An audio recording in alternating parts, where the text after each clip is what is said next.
Hi everyone. हम लोग ने अपने प्रीवियस वीडियो में पार्ट 1 और पार्ट 2 जो हम लोग मेसोपोटामिया का देख रहे थे उसमें हम लोग ने अपने सारे यूनिट्स जो थे वो कवर कर लिए थे।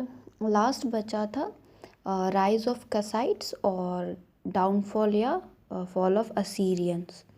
तो फिर से हम लोग पहले मैप से समझेंगे। ये जो मेसोपोटामिया वाला रीजन है यहाँ पे सब मतलब जितने भी लोग हैं उन्हें सेमिटिक ट्राइब बोला जाता है या सुमेरियंस, वो हम लोग पिछले वीडियो में देखे थे।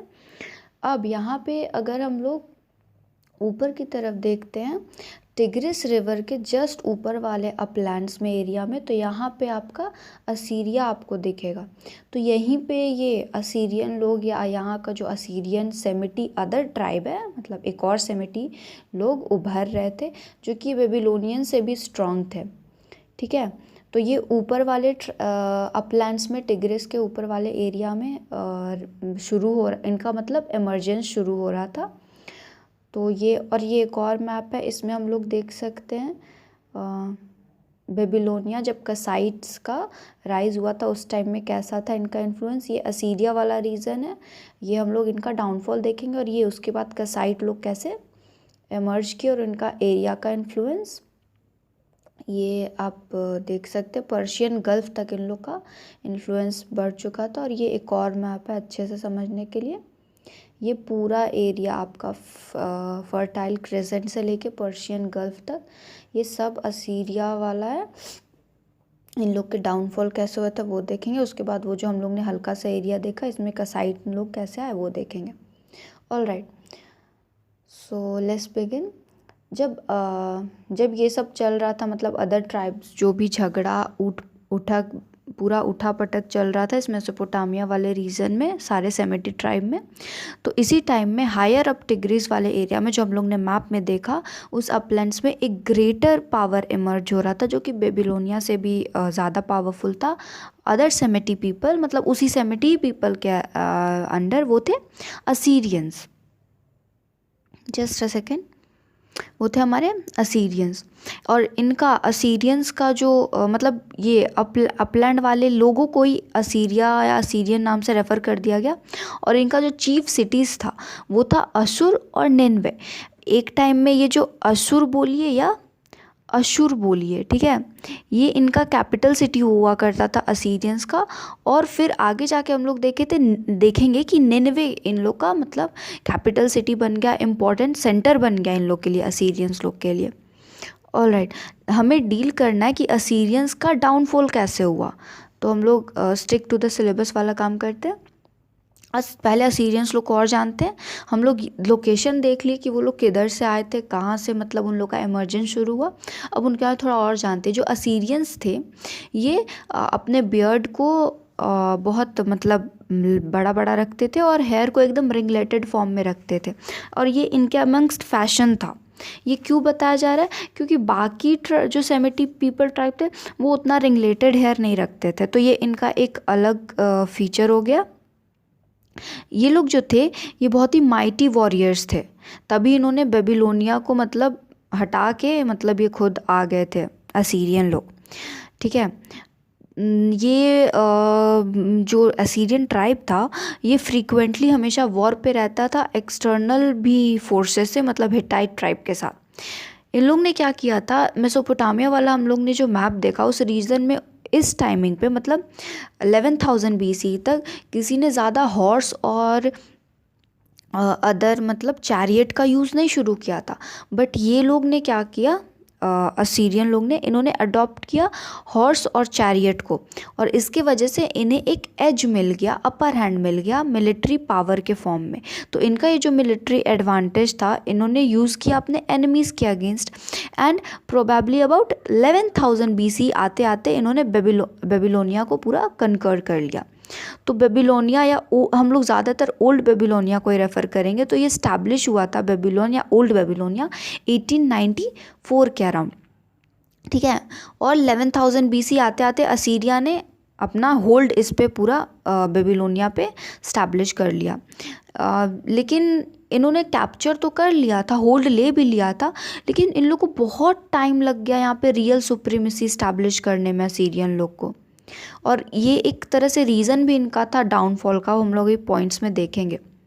ये जो फॉल हुआ है असीरियन एम्पायर का, ये बड़ा ही कॉम्प्लेक्स प्रोसेस था। कुछ कुछ इसके रीज़न है जो इन लोग के डाउनफॉल में कंट्रीब्यूट किए। उसमें से हम लोग रीज़न नंबर 1 देखते हैं, इंटरनल वीकनेस और एक्सटर्नल पावर। क्या था कि जब 11,000 BC में असीरिया ने कैप्चर किया बेबीलोन को, तो इनका होल्ड जो था वो सिक्योर नहीं था और इनको ना बहुत सेंचुरीज लग गया अपना रियल होल्ड स्टैब्लिश करने में या सुप्रीमेसी स्टैब्लिश करने में बेबीलोन पे।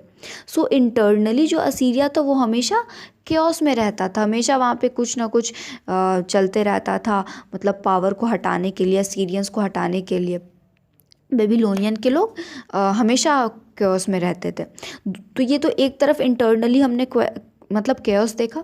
दूसरी तरफ ऑन द अदर हैंड जो असीरियन थे वो हमेशा इंगेज रहते थे हिटाइट एम्पायर्स के साथ वॉर पे, और भी मतलब बहुत सारे अदर ट्राइब थे एक्सटर्नली जिनके साथ ये हमेशा वॉर पे रहते थे। सो एक्सटर्नल प्रेशर हमेशा मतलब इन लोग का रेगुलर फेनोमेना हो गया था, जिसकी वजह से इनका डाउनफॉल हुआ। तो ये तो एक रीज़न हम लोग ने देखा कि इंटरनल वीकनेस और एक्सटर्नल प्रेशर।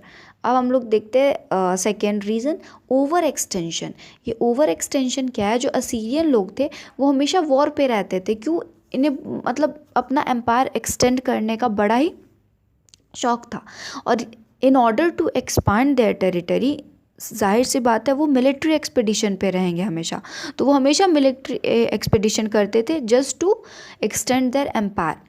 तो जैसे कि जब उन्होंने कैप्चर किया था बेबीलोन को, दैट इज़ अराउंड 11,000 BC। सो इनको अराउंड 400 ईयर लग गया असीरियन लोग को जस्ट टू उस पे मतलब बेबीलोन पे होल्ड मतलब अपना सुप्रीमेसी स्टैब्लिश करने के लिए। क्यों? क्योंकि ये 400 ईयर्स तक ट्राई कर रहे थे कैप्चर करने का इजिप्ट के तरफ का एरिया, मेडिटेरेनियन सी तक ये मतलब अपना एक्सटेंशन करना चाहते थे। और इसी एक्सटेंशन के वजह से इनको मतलब बहुत भारी पड़ा ये मिलिट्री एक्सपेडिशन और एक्सटेंशन। इन्होंने बहुत चीज़ का अपने तरफ एडिशन कर लिया, और उसमें थे एनिमीज़। एनिमी तो बढ़े ही बढ़े इनके, क्योंकि अगल बगल तो नेबरिंग जो थे सेमेटिक पीपल वो तो थे ही एनिमी। ऊपर से इन्होंने जो मिलिट्री एक्सपेडिशन किया उसके वजह से एक्सटर्नल थ्रेट्स भी आने लगे और एनिमीज़ भी बढ़ने लगे। तो ये था हमारा सेकेंड रीज़न, असीरियन क्यों फॉल हुए या असीरियन एम्पायर क्यों ख़त्म हुआ उसका। थर्ड देखते हैं, war with other Semitic people. मैंने अभी बोला क्योंकि ये कंटिन्यूसली इंगेज थे वॉर में, तो जो असीरियन लोग मतलब कैप्चर करके वहाँ रहना शुरू किए थे बेबीलोन में, उन्होंने अपने अगल बगल के अदर सेमेटिक ट्राइब को भी अपने तरफ अगेंस्ट कर लिया। जैसे कि अरामियंस थे, सीरियंस थे, ये सब इनके अगेंस्ट हो गए। तो इसके वजह से भी मतलब ये भी एक रीज़न था जिसने कंट्रीब्यूट किया सीरियंस के डाउनफॉल में। फोर्थ रीज़न हम लोग देखते हैं मिलिट्री डिफीट। ये लोग इतना मिलिट्री एक्सपेडिशन करते थे, ज़रूरी तो नहीं है कि ये हर वॉर जीत ही जाएंगे। तो असीरियन एम्पायर जो है वो सफ़र किया सीरीज़ ऑफ मिलिट्री डिफीट और अपने एनिमीज़ के हाथों, इंक्लूडिंग इंटरनल रिवोल्ट। इंटरनली तो हमेशा एक केओस में रहता था, वो हम लोग ने देखा। और ये जो डिफीट्स थे इसके वजह से इनके एम्पायर का बहुत नुकसान हुआ, वो वीक हो गया, और मिलिट्री पावर भी इनका वीक हो गया, जो फर्दर कंट्रीब्यूट किया इनके डाउनफॉल में। तो असीरियन सिटी फाइनली हमारी डिस्ट्रॉय हो जाती है 612 BC आते आते। कैसे डिस्ट्रॉय होती है? तो असीरियन एम्पायर का जो डिस्ट्रक्शन का रीज़न था वो था कोअलिशन। किनके बीच? बेबीलोनियन, मेदीज, सिंथियंस और बाकी सेमेटिक ट्राइब सब एक साथ आ गए और सब ने मिलकर असीरिया को डिस्ट्रॉय कर दिया। और in order to destroy any empire what we usually do, हम लोग सीधे उसके कैपिटल सिटी पे अटैक करते हैं। पहले इसका कैपिटल सिटी था अशूर, बट जब इसे डिस्ट्रॉय किया जा रहा था तब तक इन्होंने निन्वे को डेवलप कर लिया था। तो सारे कोअलिशन ने मिलके इनका कैपिटल सिटी पे ही अटैक कर दिया और बस हो गया कोलैप्स असीरियन एम्पायर का। सो ऐसे असीरियन एम्पायर हमारा कोलैप्स किया। सो ये one of the Mesopotamian region में एक एमर्ज किया था एम्पायर, और कहाँ एमर्ज किया था वो भी हमने मैप में देखा। टिग्रिस के अपलैंड से ये आया था, बेबीलोनिया को कैप्चर किया, उसके बाद इनके ग्रीडीनेस ने या बोलिए इनके रेगुलर मिलिट्री एक्सपेडिशन के वजह से इनका डाउनफॉल हुआ, और फर्दर जो भी रीज़न थे वो भी हमने देख लिए। अब हम लोग देखते हैं सेकेंड पोर्शन हमारे सिलेबस का, वो है राइज ऑफ कैसाइट्स। जब डाउनफॉल हुआ सीरिया का, फिर कैसाइट्स कैसे आए। ऐसा बोला जाता है कि जो कसाइट्स थे वो ओरिजिनेट किए tribal groups, as a tribal group वो ओरिजिनेट किए जैग्रोस माउंटेन्स के around north east of Babylonia. हमारा जो मैप है ये रहा, इसमें हम लोग देखते हैं ये हमारा बेबीलोनिया का रीजन है, इसके के अराउंड हमारा देखते हैं कि ये Kassite as a tribal group emerge कर रहा था। ऑलराइट, सो ऐसा बोला जाता है कि जो कसाइट्स थे वो ओरिजिनेट किया as a tribal group Zagros mountains crowd to the north east of Babylonia. ये जो कसाइट थे ये पावर में आए जब बेबीलोनिया या ओल्ड बेबीलोन जो किंगडम था वो कोलैप्स किया।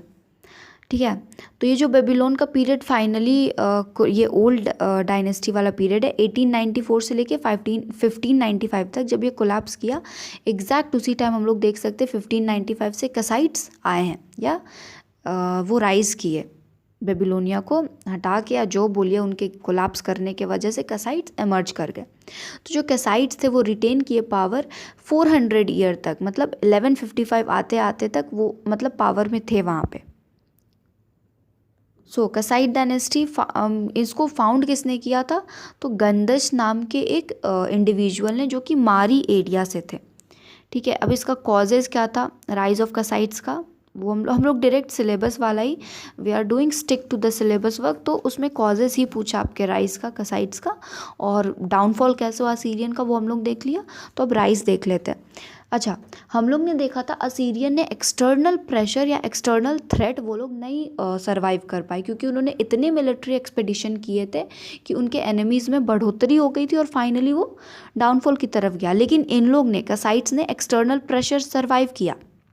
इनका इंटरेक्शन हमेशा होते रहता था, अदर स्टेट के रूलर्स थे और ये सबसे मतलब बना के रखते थे, एलीट क्लास से, सब हर चीज़ से मतलब पीसफुल चाहते थे कि सब कुछ चले। हाउएवर, तो इसकी वजह से क्या हुआ, भले क्लैशेस हुए असीरियन से, एलम ग्रुप से, लेकिन कसाइट सरवाइव कर गए असीरियन प्रेशर को भी 12th सेंचुरी तक। ऑलराइट, फिर सेकेंड रीज़न देखते हैं इनका राइज का, ये था वेल्थ और रिसोर्सेज। जो कसाइट्स थे वो पावर में आए थे अपने रिसोर्सेज के हेल्प से, लेकिन जैसे ये पावर में आए तो इनका जो वेल्थ और रिसोर्स था वो 10 गुना बढ़ गया, या जो भी मतलब इनमें मल्टीप्लाई हो गया इनका रिसोर्सेज।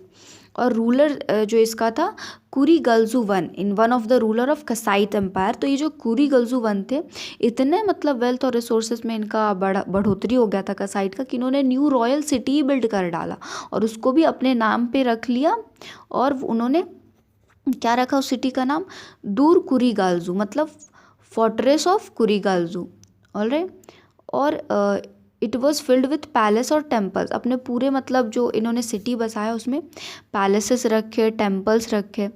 टेम्पल्स अभी तक हमने मेसोपोटामिया के जितना भी डील किया है हर उसमें चाहे वो ओल्ड बेबीलोनिया पीरियड हो, असीरियन पीरियड हो, कोई भी पीरियड हो, हमेशा टेम्पल बहुत ही फैक्टर रहे हैं, फिनोमेना रहे हैं रेगुलर लाइफ के। तो यहाँ भी वही हम लोग को देखने को मिलता है कि उसने बसाया अपना रॉयल सिटी, बट उसमें टेम्पल्स को बहुत अच्छा जगह दिया। तीसरा रीज़न जो है इनके राइज का वो था वास्ट टेरिटोरियल कवरेज। और ऐसा नहीं कि बस कवरेज किए जा रहे टेरिटरी वाइज, इन लोग ना सब मतलब कुरीगालजू जो थे कसाइट पीरियड के, ये मतलब सबसे बना के रखते थे, जहाँ भी मतलब इनके डिसेंडेंट्स बैठे हैं, मतलब सबसे रेगुलर कांटेक्ट इनका रहता था। ठीक है, तो इसके वजह से भी इनका जो था जो रूलिंग पीरियड था कहाँ तक चला इन लोग का, समथिंग अराउंड 1155 इन लोग का चला, बिकॉज ये लोग जो अपना कांटेक्ट था बाकी रूलर्स से, भले वो इनके डिसेंडेंट थे, हमेशा रेगुलर बना के रखते थे। सो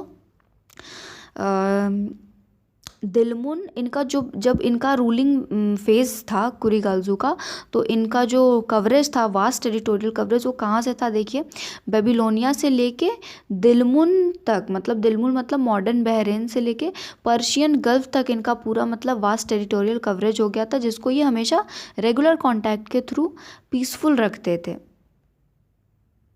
अच्छा, अब कुछ फीचर्स देख लेते हैं कसाइट्स के बारे में। हम लोग को पहले ही देखना चाहिए था फीचर्स कैरेक्टरिस्टिक। कसाइट रूलर बिलोंग करते थे एक मतलब वो ना पूरे अपने अराउंड, मतलब हमेशा ये लोग वर्ल्ड से कनेक्शन बना के रखते थे, अपने रॉयल कोर्ट्स में बहुत को बुलाते थे, जिसकी वजह से इनको बहुत कुछ नॉलेज गेन करने को मिलता था, और इन्हीं के कनेक्शंस के वजह से ये प्रीशियस सेमी प्रीशियस स्टोन्स अपने में इम्पोर्ट कराते थे कसाइट रूलर्स लोग। और इनके जो क्राफ्ट्समैन होते थे कसाइट्स के, वो क्ले के साथ वर्क करते थे केयरफुली, और वो लोग ना मॉडल रिप्रेजेंटेशन बनाते थे ह्यूमन का, एनिमल का। और कसाइट्स के जो आर्टिस्ट थे वो एक्सपेरिमेंट करते थे मोल्डिंग, मतलब ब्रिक के साथ वो लोग एक्सपेरिमेंट करते थे, कभी उसे किसी फॉर्म में मोल्ड कर दिया या कभी उसे ग्लेज कर दिया। तो आर्टिस्ट का हम लोग ने देखा, क्राफ्ट्समैन हम लोग ने देखा। फिर इनके पास सेमी प्रीशियस प्रीशियस स्टोन्स आते थे, क्योंकि ये हमेशा वर्ल्ड से कॉन्टैक्ट बना के रखते थे। फिर सिलेंड्रिकल सील्स जो थे कसाइट पीरियड में, वो कार्व्ड आउट होते थे with elongated figures, long inscription, और यूजुअली इन पे प्रेयर्स होता था। कलरफुल प्रीशियस सेमी प्रीशियस जो हमारे स्टोन्स होते थे, इन सब पे यूजुअली प्रेयर्स या वैसे चीज़ें लिखाई जाती थी, क्योंकि इनके पीरियड में हमेशा हमने देखा है हर स्टेट का अपना पैटर्न गॉड होता था, और हमेशा टेम्पल्स तो रहते ही रहते थे। फर्दर जो इनके मतलब राइज ऑफ कसाइट्स में अगर हम लोग बोलेंगे किसी चीज़ का मतलब इनॉर्मस कंट्रीब्यूशन रहा, तो वो हम इन लोग का क्यूनिफॉर्म राइटिंग का था। हमने देखा था ये cuneiform writing Hammurabi code of law में भी बहुत इंपॉर्टेंट रोल प्ले किया था। Just because development of this writing system, Hammurabi ने अपना एक सेट ऑफ लॉ बना लिया था। वो भी बेबीलोनिया का एक किंग था हम्मुराबी।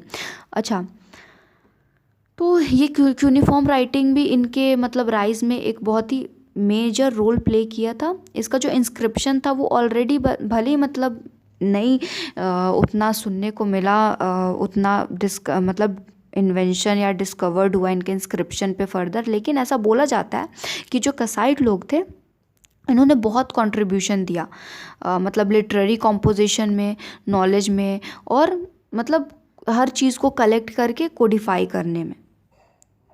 ऑल राइट, सो ये था हमारा राइज ऑफ कसाइट, सॉरी हाँ, राइज ऑफ कसाइट और डाउनफॉल ऑफ असीरियन। ये हम लोग देख लेते हैं। ये असीरिया का पूरा था जिसका डाउनफॉल हुआ। उसके बाद ये है कसाइट्स का एरिया जो असीरिया के डाउनफॉल के बाद इन्होंने कैप्चर किया। आप देख सकते हैं ये पर्शियन गल्फ तक जा रहा है, ये इधर ऊपर से लेके पूरा वास्ट टेरिटोरियल इन्होंने एक्सपांशन किया था पर्शियन गल्फ तक, और हर जगह सबसे रेगुलर कांटेक्ट बना के रखते थे वो अपने डिसेंडेंट से। और ये इसका ओवरऑल मैप मेसोपोटामिया का। तो ये था हमारा rise of Kassites and downfall of Assyrian. I hope so ये क्लियर हो गया होगा। Thank you.